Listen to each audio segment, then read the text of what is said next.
We're joined now by the father of the Hendrix sisters here on this team, Phil Hendrix. Hey, Phil, how you doing? I'm good. Nervous still.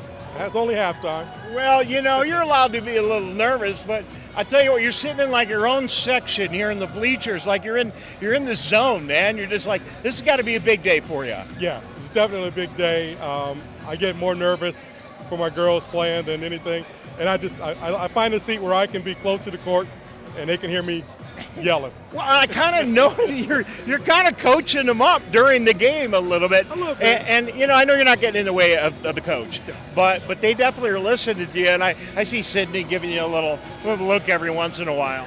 No, just encouragement. That's all I try to do is encourage them to work as hard as they can, and good things happen. That's all we've talked about since they were little. Look at this team. You've got the Hendrix sisters and the Davis sisters.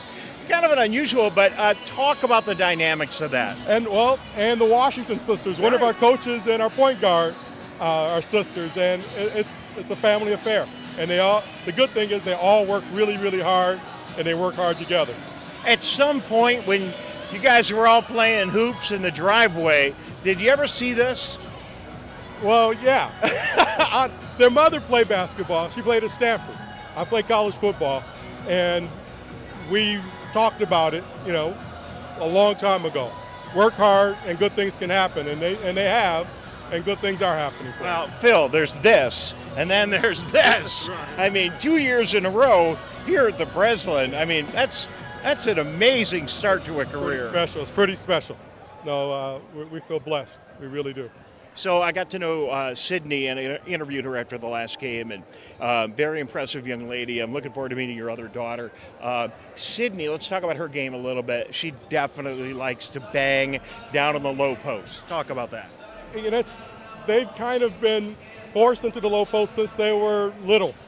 5th, 6th grade, they were always a little bit taller, so they got used to that, and that's something that they've worked really hard on. But they also have been working on the other aspects of the game for the next level, because they know they're going to be doing other things. But the coaches are asking them to bang down low, and both of them are pretty comfortable with that. So Sydney's going to graduate. Kendall is a junior. Yeah. So what kind of dynamic is there? She's going to really, along with the Davis twins, be able to shine a little bit more next year. Again, Kendall, her natural instinct is to kind of say, all right, I'll fit in where you want me, but please, don't sleep on her. She when it's time and she's asked to perform, she can do all the things her sister does. All right. Talk a little bit about athletics in your family and just, how you make it all work with these two girls in this program and everything else going on. It's a lot of hard work, really. Put a lot of time into our kids, a lot of travel.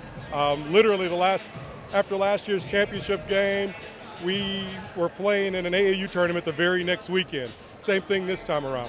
So it's constant, year round, and we're all we're there for it. We're here for it. Well, my favorite part of this gig is meeting the young men and young women that play in our teams, and then my second favorite part is meeting their parents, because I keep meeting really wonderful people like you, and it's a great story for our community. Do you guys realize the positive impact that this and the football program and the other high-profile programs we have that are so successful in West Bloomfield are having on the community at large?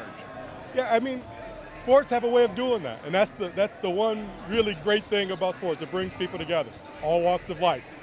You got one unifying thing, sports. Well said. Phil Hendrix joining us. Thank you very much for being with us. No problem. Thank you. All right, Dave Scott, Civic Center TV, live from the Breslin.